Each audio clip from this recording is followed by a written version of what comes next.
Maraming salamat, Profi at Audrey. Samantala, silipin na natin kung suswertihin ba tayo ngayong araw sa hatid na gabay at patnubay ng ating Pungsoy resident expert na si Master Hans Kua. Dito lang sa Hans Sabi.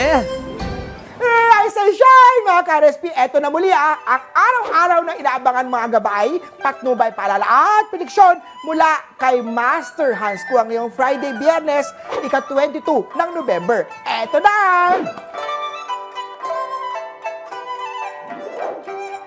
Para sa mga pinanganak ng Year of the Rat, maging wais sa mga investment.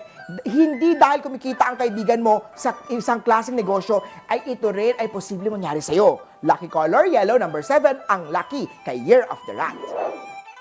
Punta naman tayo kay Year of the Ox. Mag-ingat sa stress at overwork sa trabaho, get enough sleep at rest. Magpahinga. Purple at 8 ang swerte kay Year of the Ox. Punta naman tayo kay Year of the Tiger, maging masinop sa detalye at trabaho.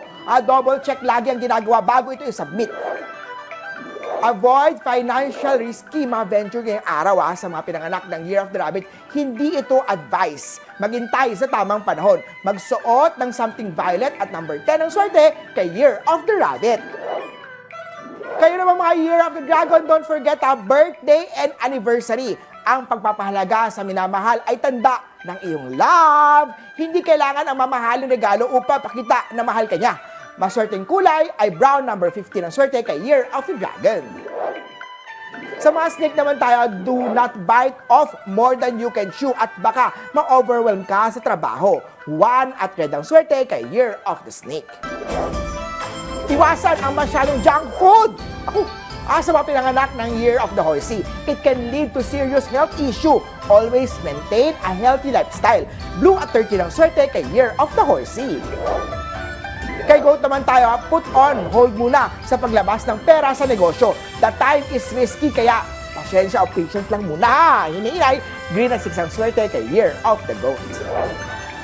Eto naman, kay Year of the Monkey, may mga bagay na need i-develop para makaangat at o ma-promote ka.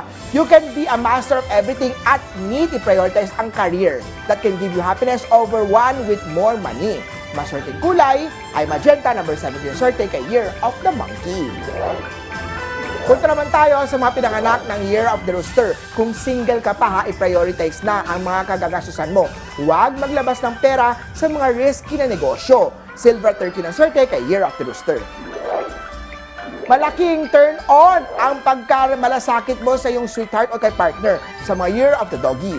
I-surprise ang partner with thoughts of gesture or gift. A small act of kindness ang magpapatibay ng inyong bond. Gold at 12 ang swerte kay Year of the Doggy. Last but not the least, kay Year of the Piggy, magplano ng special evening to reconnect with your long-time partner. Para sa mga single naman mag-attend ng happy mga social gathering para makakilala ka na ng potential someone o life partner mo. Orange at 16 ang swerte kay Year of the Piggy. Muli po, ito po yung mga gabay, patnubay, palala at prediksyon lamang ni Master Hans Kua. Nasa inyong mga kamay na salalay ang inyong tagumpay. Kaya always be positive at i-claim ang mga swerte, mga ka-RSP.